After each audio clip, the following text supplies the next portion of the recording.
அல்லேலூயா! உங்கள் யாவருக்கும் என்னுடைய அன்பின் வாழ்த்துக்கள்.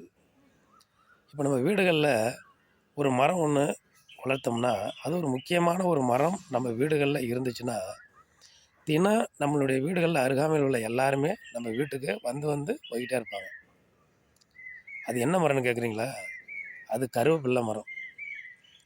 எல்லாருக்கும் அது தேவைப்படுறதுனால, குழம்பு வைக்க, தாளிக்க, சட்னி அரைக்க, துவையல் அரைக்க, அது தேவையா இருக்கிறதுனால, அது வாசனையாக இருக்கிறதுனால, எல்லாரும் சகல குடும்பங்களிலும் உலகம் முழுவதும் பயன்படுத்தக்கூடிய கருவேப்பிள்ளை இலை.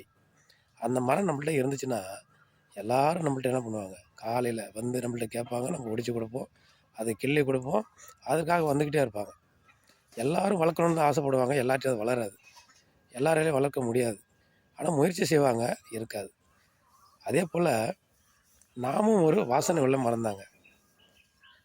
நம்ம வீடுகளில் நம்ம அப்படி ஒரு வாசனை உள்ள கருவேப்பிலை மரமாக நம்மளும் இருக்கணும். ஒரு திருச்சபையில் அப்படிப்பட்ட ஒரு மரமாக நம்ம இருக்கணும். ஒரு பட்டணத்தில் அப்படி ஒரு மரமாக நம்ம இருக்கணும். இந்த தெருவில், இந்த ஊரில், இந்த பட்டணத்தில், இந்த மாவட்டத்தில், இந்த மாநிலத்தில், இந்த நாட்டில் அப்படி ஒரு மரமாக நம்ம இருக்கணும்.